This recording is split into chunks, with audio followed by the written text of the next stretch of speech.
आज आप सुनेंगे मंगलवार की 5 व्रत कथा।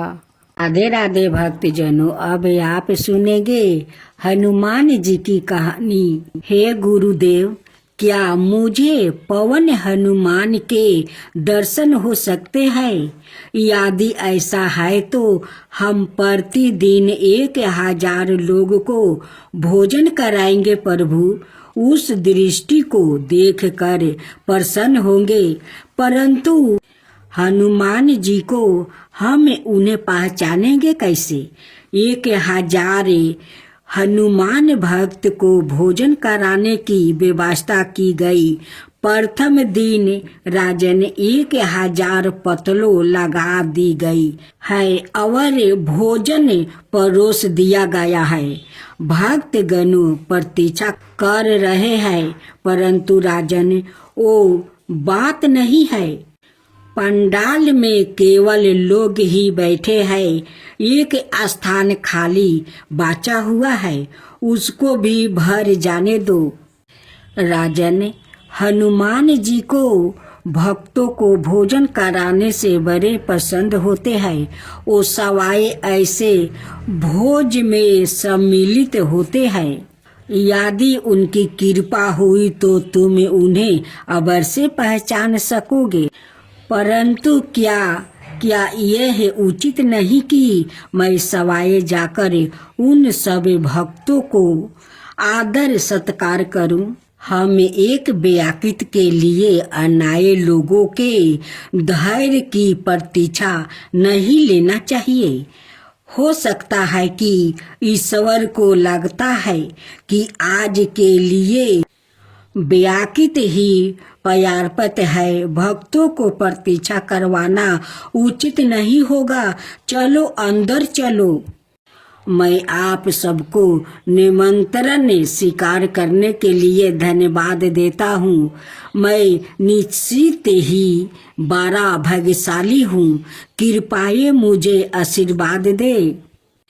राजन आपकी हनुमान भक्त आपके परिवार की और आपकी प्रजा की रक्षा करे। हनुमान जी की जय हो। समस्त संसार के अधिपति हनुमान की जय हो। आज कितने लोग आए हैं? केवल महाराज, मैंने सवाए गणना करके उनको भीतर भेजा है। मैंने 1000 पान के बीड़े तैयार करके रखा है ताकि कोई भूल ना हो। मैं बांटते समय उनकी गिनती करूंगा। मैं सवाए जाकर देखता हूँ कि कोई स्थान रखित है कि नहीं।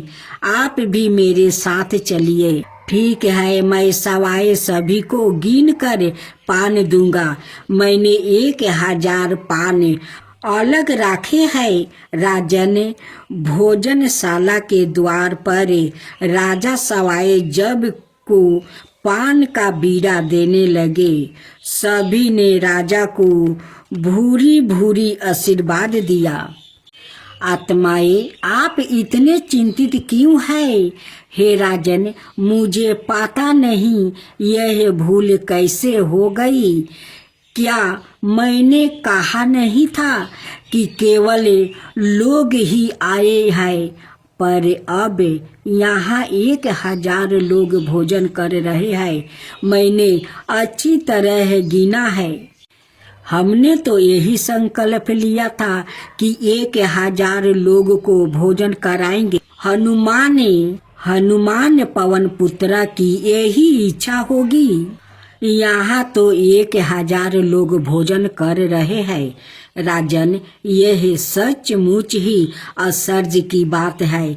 मैंने ठीक से गिन कर ही सब लोगों को भीतर भेजा था। मेरे मित्रा ने भी गिन कर ही सब लोगों को पंडाल में बैठाया है। गिनती में भूल होने की कोई संभावना नहीं है। एक पान बच गया है, जरा देखो तो भीतर कोई रह गया है क्या? नहीं राजन, भीतर तो कोई नहीं है, भोजनशाला की सफाई हो रही है। यह चमत्कार कुछ दिनों तक चलता रहा। इस गुप्त हजारों व्याकृत का कोई भी पता नहीं चला। राजा इस रहस्यों को सुलझाने एक दिन हनुमान जी ने उन्हें सपने में दर्शन दिया। राजा ने, तुमने हनुमान भक्तों को भोजन करवा कर मुझे दीर्पित कर दिया है। वो हजारों व्याकृत जिसे तुम खोज रहे हो मैं हूँ। इसी तरह से राजा ने कई वर्षों तक हनुमान भक्तों को नित्य भोजन करवाया, फिर भी वो उस हजारों व्याकृतों को देख नहीं पाया। राजा विरुद्ध हो चले। हे वीर हनुमान, आप जो समझते प्राणियों का भरण पोषण करते हैं, सवाए मेरे यहाँ भोजन करने पधारे। आपकी करुणा अपरंपार है प्रभु। राजन, मैं नृत्य प्रति तुम्हारे यहाँ आकर भोजन करता हूँ, फिर भी तुम मुझे पहचान नहीं पाते हो। हनुमान के सबर व्यापी पवन हनुमान भक्त यह जान करे कितने प्रसन्न हो गए कि उन्होंने नृत्य आपके साथ भोजन किया है। यदि आप कृपा करके जहाँ आप बैठते हैं उस स्थान पर कोई चिन्ह छोड़ जाइए, तो उसकी पूजा करके लोग परम गति को प्राप्ति कर सकेंगे। भोजनशाला में भोजन के पश्चात केवल जूठे पत्तल पड़ी थी। राजा चारों ओर खोजने लगे। जिस जगह हनुमान जी ने बैठकर भोजन किया था उस स्थान पर एक हनुमान मूर्ति और गादा प्राप्ति हुई। यहाँ प्रभु ने अपनी कितनी सुंदर मूर्ति हमें प्रदान की है। उन्होंने कृपा बस अपनी गादा भी निशानी के तौर पर हमें दे दिया है। कितने दयालु है भगवान हनुमान। कल की प्रतीक्षा करो। हनुमान जी की सवाए मूर्ति आज भी मंदिर में विराजमान है। उसका नाम है हजारों में एक। उनके बाएं हाथ में सुशोभित गादा है और ऊपरी हाथों में सजीवन बूटी पहाड़ है। हाथ भक्तों को वरदान देने की मुद्राए में शोभा यमुना हो रहा है। इस मूर्ति का अलौकिक स्वरूप देखते ही बनता है हमें हनुमान के लिए उस तरह की व्याकुलता होनी चाहिए जैसे ही शिशु को अपनी माँ के लिए होती है। उसे अपनी माँ से दूर रहने पर चारों ओर केवल अंधकार ही दिखता है। वैसे ही हम सभी को हनुमान जी को श्रद्धा पूर्वक पूजा करनी चाहिए। राधे राधे साथियों, बैसाख मास में गंगा स्नान जरूर करें। धरती पर पाप तभी ज्यादा बढ़ जाता है जब तक मनुष्य बैसाख मास में प्रातः काल नदी सरोवर के शुद्ध जल से स्नान नहीं करता है। बैसाख मास में सब तीर्थ देवता आदि तीर्थ के अलावा बाहर के जल में भी सदाए विद्यमान रहते हैं। भगवान विष्णु की आज्ञा का पालन करते हुए मानव का कल्याण करने के लिए वो सूर्योदय से लेकर 6 डेग के अंदर वहाँ पर उपस्थित रहते हैं। बैसाख उत्तम महीना है और शेष साईं भगवान विष्णु को हमेशा से प्रिय है।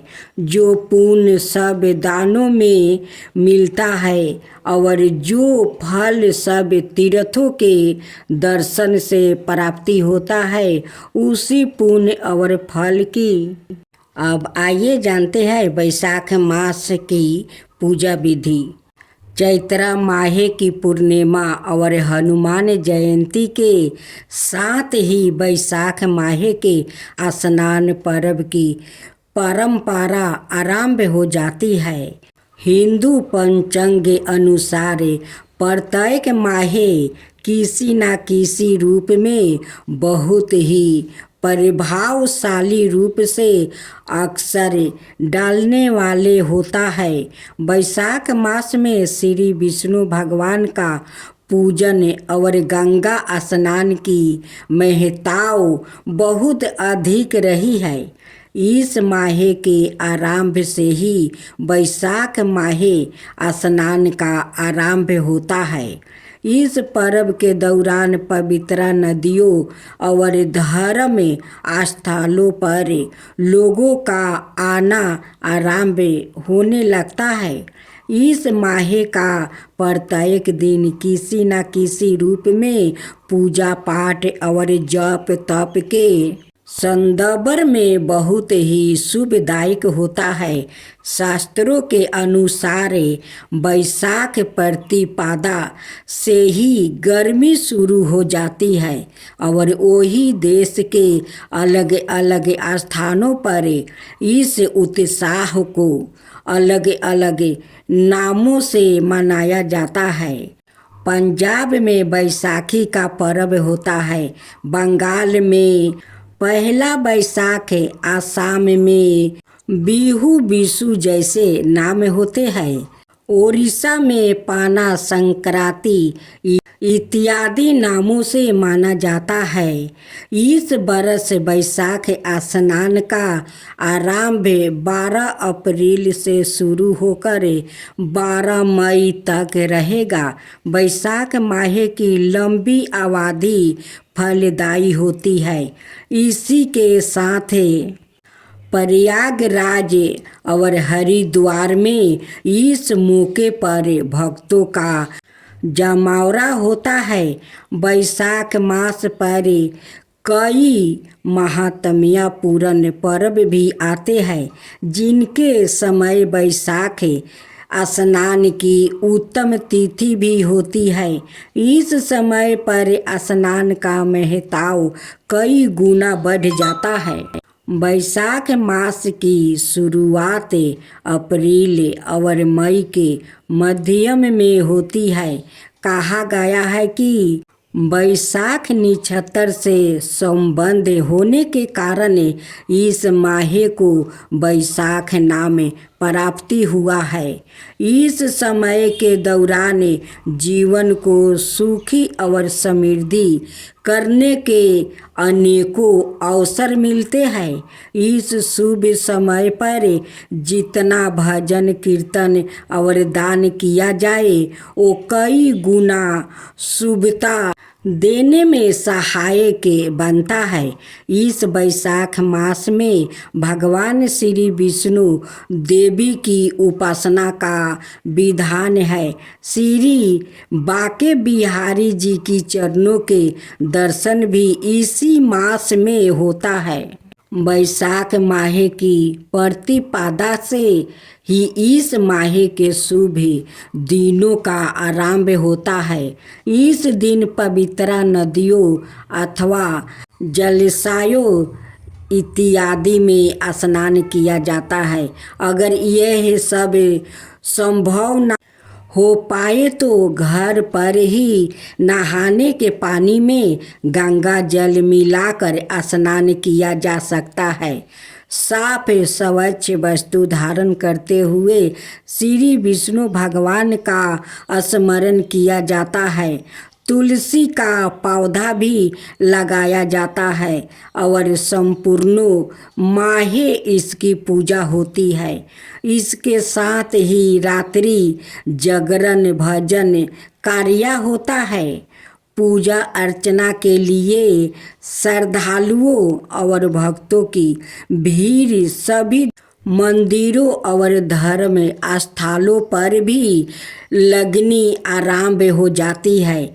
बैसाख माह की सुबह से ही पूजा का सिलसिला शुरू हो जाता है और जो रात्रि भर तक जारी रहता है। इस समय भगवान को भोग स्वरूप मौसम के अनुरूप फल और खास पदार्थ अर्पित किया जाता है।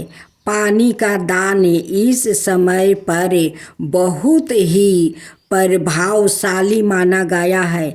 जल ही जीवन है और बैसाख माह में इसकी महत्ता भी स्पष्ट रूप से देखने को मिली है। जल के दान को अत्यंत ही पुण्यदायी माना जाता है। मानता है कि बैसाख मास में जल का दान करने से देव और पूर्वजों प्रसन्न होते हैं और आशीर्वाद प्रदान करते हैं। इस दिन से पूरे माह प्रतिदिन मंदिरों में विभिन्न प्रकार के भोज्य पदार्थों और फलों के भोग लगाने की परंपरा रही है। इस माह के दौरान तुलसी पूजन को अत्यंत शुभ माना गया है। इस मास के आरंभ में तुलसी को जल से नियमित रूप से सींचा जाता है। तुलसी के पौधे को लगाते हैं और नियमित रूप से सुबह और संध्या के समय पर तुलसी पूजन होता है। तुलसी जी की पूजा में तुलसी कथा और तुलसी आरती की जाती है। तुलसी के समक्ष दीप प्रज्वलित किया जाता है। इसके साथ ही शालिग्राम का भी पूजन किया जाता है। तुलसी पूजा में तुलसी की माला से जप भी होता है। बैसाख मास में दीपदान करने की भी बहुत महत्ता होती है। इसी दीपदान को जलाशय के समीप, नदियों में और विभिन्न पेड़ों पौधों के समक्ष किया जाता है। दीपदान को गंगा, यमुना जैसी पवित्र नदियों पर किया जाता है।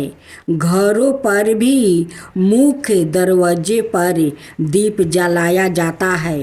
तुलसी, पीपल, बट वृक्ष पर भी दीपक जलाने की परंपरा बहुत प्राचीन समय से चली आती रही है।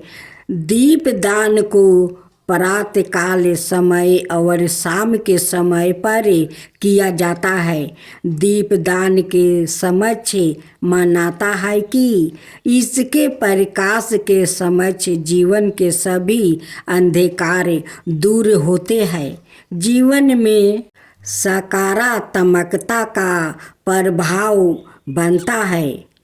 कुछ मुख्य तिथियों के दिन स्नान का महत्वपूर्ण समय रहेगा। स्कंद पुराण में बैसाख मास की महिमा के विषय में बताया गया है। इसमें विष्णु खंड के अनुसार बैसाख मास में किया गया प्रत्येक शुभ कार्य अत्यंत ही प्रभावशाली फल देने में सक्षम होता है। इस मास की तृतीया तिथि, दशमी, एकादशी, द्वादशी, त्रयोदशी, चतुर्दशी, पूर्णिमा तिथि बहुत पवित्र और शुभदायी होती है। इन तिथियों में स्नान और दान, जप तप करने पर सब पापों का नाश होता है। अगर किसी कारणवश से बैसाख मास से पूरे समय पर स्नान, व्रत, पूजा के नियम आदि ना कर पाए तो ऐसे में इन 3 तिथियों में भी उत्तम सभी कार्यों को कर लिया जाए तो संपन्न फलों की प्राप्ति होती है। वैशाख मास में शुक्ला पक्ष की 10वीं को गंगा स्नान किया जाता है। वैशाख मास में भगवान बुद्ध और परशुराम का जन्म समय की तिथि वैशाख स्नान के लिए अत्यंत शुभ मानी जाती है। इस महीने में भगवान ब्रह्मा ने तिलों का निर्माण किया था। अतः तिलों का विशेष प्रयोग भी होता है। वैशाख मास में अक्षय तिथि के दिन स्नान विषय महत्व बताई गई है। वैशाख माह की शुक्ल पक्ष और कृष्णा पक्ष की एकादशी तिथि के दिन भी स्नान की विशेष परंपरा है। वैशाख पूर्णिमा तिथि के दिन भी स्नान का अत्यंत शुभ प्रभाव माना गया है। अब आप सुनेंगे माता तुलसी और ननद भाभी की और जेठ जेठानी की कहानी। बहुत समय पहले की बात है। एक गांव में चंपा नाम की एक धर्मपरायण महिला रहती है। उसका हृदय भक्ति और सेवा से पूरा भरा हुआ था। वो प्रतिदिन भगवान विष्णु की पूजा करती और तुलसी के पौधे की देखभाल करती है। उसका मानना था कि तुलसी माता सवाई देवी लक्ष्मी का स्वरूप है और बिना तुलसी के कोई भी पूजा अधूरी होती है। चंपा के परिवार में उसकी ननद, पति की बहन और भाभी, बड़े भाई की पत्नी भी थी। लेकिन वो दोनों चंपा की इस गहरी भक्ति से खुश नहीं थी। उन्हें लगता था कि चंपा बेवजह अपना समय पूजा पाठ में लगाती है और घर के अन्य कामों की अनदेखी करती है।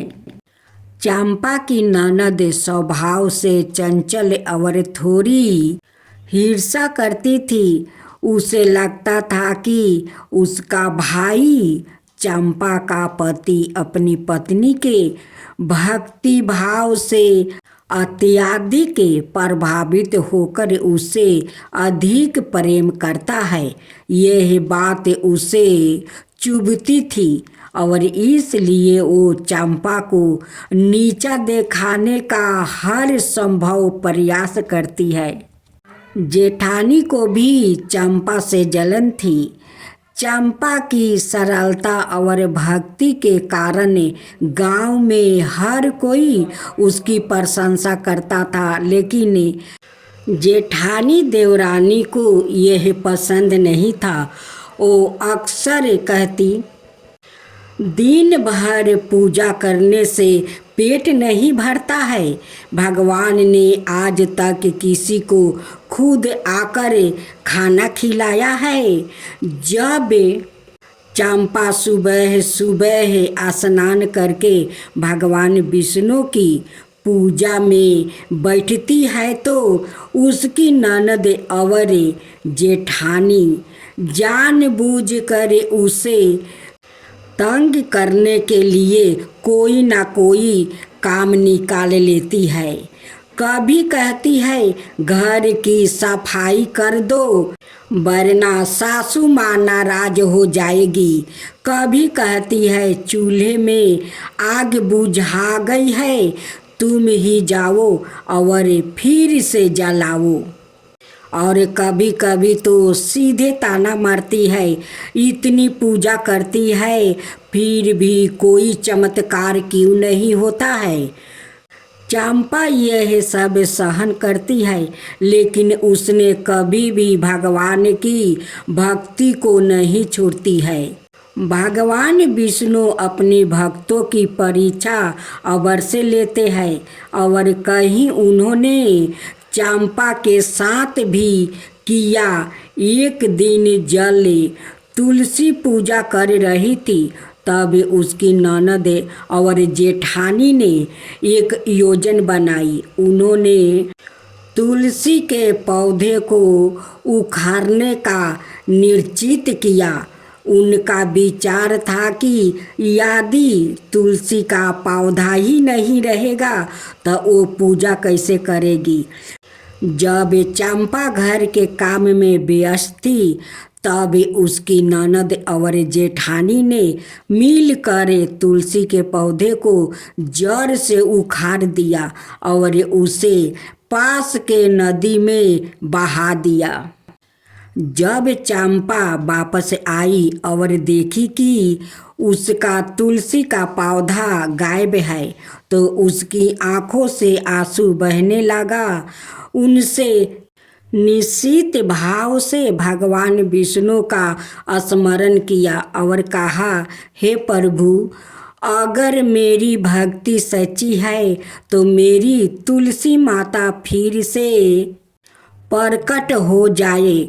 उसकी पुकार सुनते ही एक चमत्कार हुआ। जहाँ तुलसी का पौधा था वही एक और सुंदर हरा भरा तुलसी का पौधा प्रकट हो गया। लेकिन यह कोई साधारण पौधा नहीं था। इसमें से दिव्या प्रकाश निकल रहा था और इसकी सुगंध पूरे गांव में फैल गई। जब ननद और भाभी ने यह चमत्कार देखा तो वो आश्चर्यचकित रह गई। उन्हें अपनी गलती का एहसास हुआ और वो तुलसी के चरणों में गिर कर रोने लगी। भाभी बोली, हमने तुलसी भक्ति की परीक्षा लेने की भूल की, हमें क्षमा कर दो। ननद ने भी कहा, अब हमें समझ में आ गया कि सच्ची भक्ति कितनी महान होती है। तुलसी ने उन्हें क्षमा कर दिया और उन्हें समझाया कि ईश्वर की भक्ति सच्चे हृदय से करनी चाहिए। कोई भी कितना भी बाधा डाले, लेकिन यदि भक्ति सच्ची हो तो भगवान सवाए उसकी रक्षा करते हैं। उस दिन से जेठानी और ननद भी तुलसी माता की पूजा करने लगी और उन्होंने अपना व्यवहार बदल लिया। इसके बाद पूरे गांव में तुलसी माता की महिमा गूंजने लगे।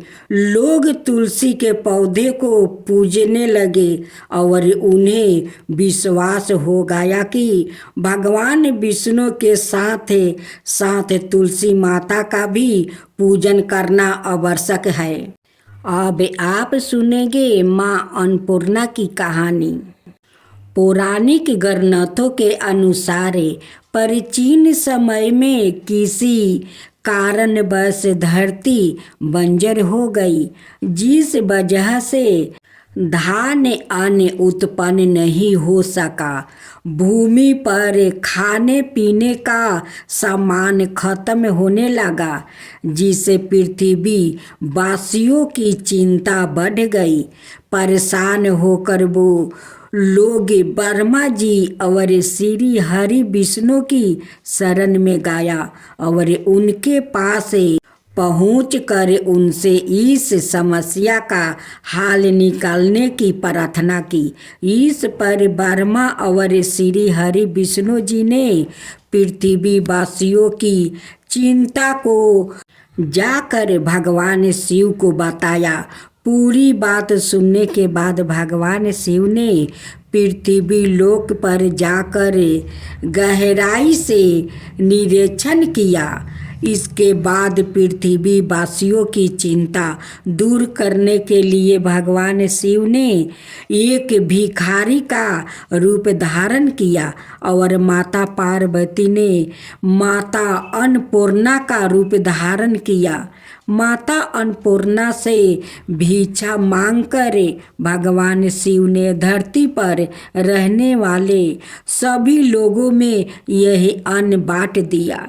इससे धरतीवासियों को अन्न की समस्या का अंत हो गया। तभी से मार्गशीर्ष पूर्णिमा के दिन अन्नपूर्णा जयंती मनाई जाने लगी। इस दिन सुबह जल्दी उठकर दैनिक कार्यों से निवृत्त होकर सर्वप्रथम रसोई घर की साफ सफाई करें। अब गंगा जल छिड़क कर पूरे घर को पवित्र करें। अपने घर के किचन में दान करती हुई माँ अन्नपूर्णा और भगवान शिव की फोटो रखे या लगाए। उसके बाद यदि आप गैस पर खाना पकाते हैं, उसकी विधि पूर्वक पूजा अर्चना करें और माता अन्नपूर्णा की प्रार्थना करें। इसके साथ ही भोलेनाथ जी और अन्नपूर्णा स्वरूप देवी पार्वती की आराधना करें। ज़्यादा से ज़्यादा माता के मंत्रों का जाप करें। अन्नपूर्णा माता का अस्त्रों आरती और गाथा अवश्य पढ़े। पूरे मन से माँ अन्नपूर्णा से विनती करे कि घर में कभी भी धन अन्न और खाने पीने की कमी ना रहे। आज के दिन क्रोध ना करे और झूठ ना बोले। इस दिन माँ अन्नपूर्णा को प्रसन्न करने के लिए नियम मंत्रों का जप करना चाहिए। राधे राधे भक्तजनों, आज आप सुनेंगे एक साथ 5 कथा। बहुत पुराने समय की बात है। पृथ्वी और स्वर्ग नाम के 2 राज्य थे। स्वर्ग पृथ्वी से बहुत ऊपर आकाश के भी उस पार था। उसमें देवता रहा करते थे। देवताओं में कोई छोटा और बड़ा नहीं होता था। सब एक बराबर थे। सब सुख चैन से वहाँ रहा करते थे। पृथ्वी पर मनुष्य रहते थे। उनमें सब एक बराबर नहीं थे। कुछ ब्राह्मण थे जो अपने को क्षत्रिय वैश्य शूद्र सबसे बढ़कर समझते थे। उनके पास ऐसा यन थे जिनमें बैठकर वो उड़ते हुए स्वर्ग का आया जाया करते थे। देवताओं से उनका मिलना जुलना होता रहता था। एक बार एक व्यक्ति जिसका नाम त्रिशूक था, वशिष्ठ नाम के एक ब्राह्मण के पास गया। उसने बोला, मैं स्वर्ग की सैर करना चाहता हूँ। आप मुझे अपने यन में बैठा कर वहाँ भेज दो। वशिष्ठ ने कहा, तुम गरीब और गंधे आदमी हो। तुम्हें स्वर्ग में कौन घूमने देगा? तुम वहाँ नहीं जा सकते। त्रिशूक ने सोचा, वशिष्ठ के पुत्र के पास भी यन है, शायद उनमें से ही किसी को मुझ पर दया आ जाए। उसने वशिष्ठ के पुत्र से जाकर कहा, पर उनमें से कोई भी उसे स्वर्ग भेज देने को तैयार नहीं हुआ। त्रिशंकु की स्वर्ग को देखने की इच्छा बहुत थी। उसने सोचा और किसी ब्राह्मण के पास चलकर कहूँ। ओ विश्वामित्रा नाम के एक ब्राह्मण के पास गया। विश्वामित्रा नाम के एक ब्राह्मण के पास गया।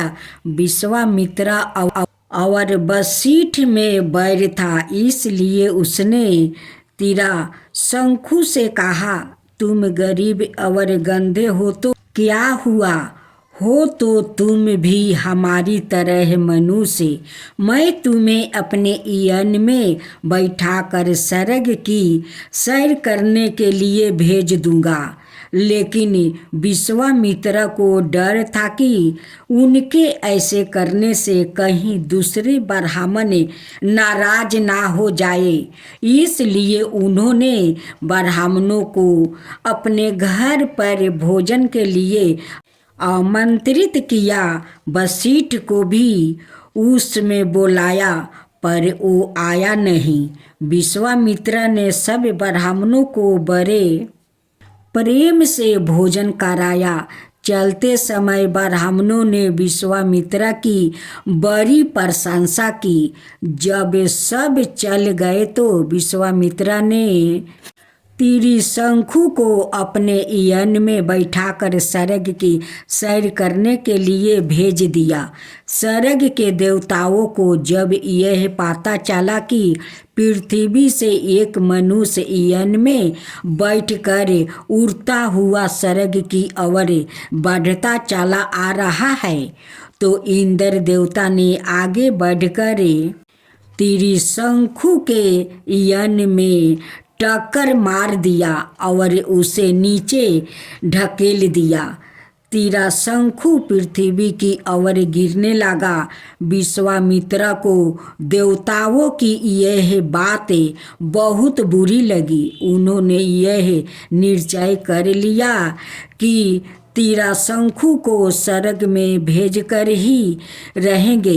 वो बार बार त्रिशंकु को यन में बैठाकर ऊपर स्वर्ग की ओर भेजते थे और हर बार देवता उसे धक्का देकर नीचे ढकेल देता था।